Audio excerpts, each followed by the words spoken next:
بسم اللہ الرحمن الرحیم۔ السلام علی الحسین وعلی علی ابن الحسین وعلی اولاد الحسین وعلی اصحاب الحسین۔ السلام علیکم ورحمۃ اللہ وبرکاتہ۔ یا علی مدد علیہ الصلاۃ والسلام۔ ناظرین محترم، اس سے پہلے کہ ہم سلسلہ وار گفتگو کا آغاز کریں تاریخ کربلا پر، مدینہ سے لے کر مدینہ تک کے حالات پر، لیکن میں چاہتا ہوں کہ امام حسین علی مقام علیہ الصلوۃ والسلام کی شہادت سے پہلے جب معاویہ ابن ابی سفیان نے یزید کی بیعت لوگوں سے لی تو کس طرح سے معاویہ ابن ابی سفیان نے آغاز کیا اور کن کن لوگوں نے انکار کیا، اس پر بھی مختصر سی ایک نظر ہو جانی چاہیے، چونکہ تقریباً 56 ہجری میں یا 55 ہجری میں معاویہ کو یہ فکر لاحق ہوئی کہ وہ اپنے جانشین کا اعلان کرے۔ اور یہ بات بھی آپ کے ذہن میں رہنی چاہیے کہ جب سرکار امام حسن مجتبی علیہ الصلوۃ والسلام نے معاویہ سے صلح ہدنہ کیا تھا، کچھ شرائط کے تحت صلح کی تھی،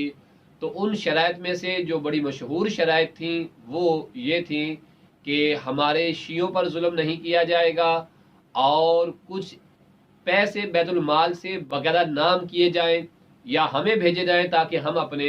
شیعوں کو وہ دیں۔ اور اس کے ساتھ ساتھ کہا تھا کہ میرے بابا علی ابن ابی طالب علیہ الصلوۃ والسلام پر اعلانیہ طور پہ جو جمعے کے خطبے اور عید کے خطبوں میں لعن کیا جاتا ہے، سب و شتم کیا جاتا ہے، یہ نہ کیا جائے۔ اور اس کے ساتھ بڑی اہم شرط امام حسن مجتبی علیہ السلام نے یہ لگائی تھی کہ اے معاویہ ابن ابی سفیان،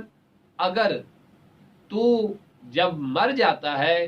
تو تیرے بعد خلافت کا حق تجھے نہیں ہوگا کہ تو اپنا خلیفہ مقرر کرے، بلکہ وہ مجھے ہوگا، اور اگر میں نہ رہوں تو یاد رکھنا کہ خلافت کا اہل میرا بھائی حسین ابن علی ہوگا۔ اب آپ جانتے ہیں کہ امام حسن مجتبی علیہ الصلوۃ والسلام کو کس طرح زہر دیا گیا اور شہید کر دیا گیا۔ اس کے بعد اب 55 ہجری یا 56 ہجری میں معاویہ کو یہ فکر لاحق ہوئی کہ وہ اپنا جانشین مقرر کرے۔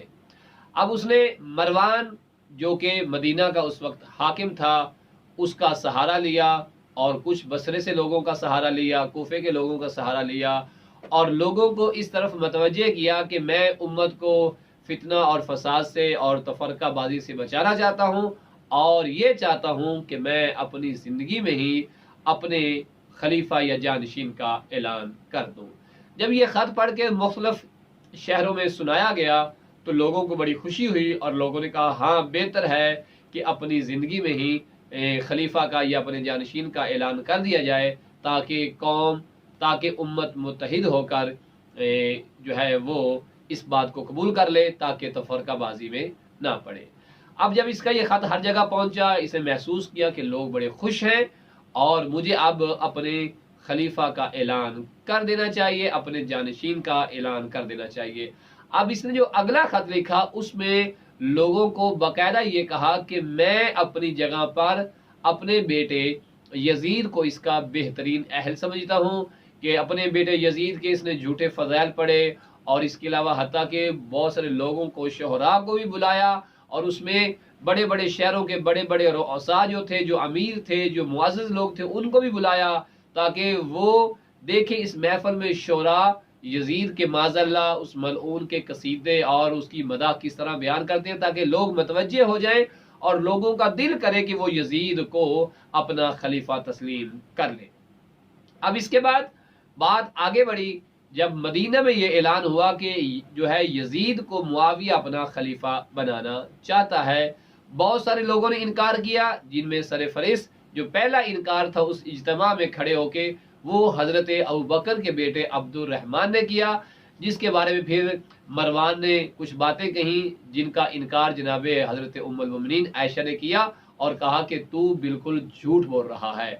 اور پھر جب مروان نے یہ خط پڑھ کے سنایا کہ معاویہ جو ہے وہ اپنی جگہ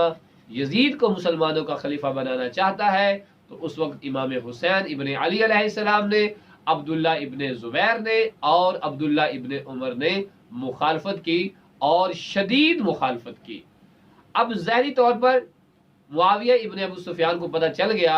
کہ میں اس طرح سے کامیاب نہیں ہو پاؤں گا۔ بہرحال اس نے مقدمات اپنے بیٹے کی خلافت کے فراہم کر دیے اور اپنے بیٹے کو وصیت بھی کی کہ تمہاری خلافت چل جائے گی، مضبوط ہو جائے گی، لیکن ان لوگوں سے تو نے حتمن بیعت لینی ہے، اور اگر ان میں سے کوئی بھی انکار کر دے تو اس کی گردن اڑا دینا،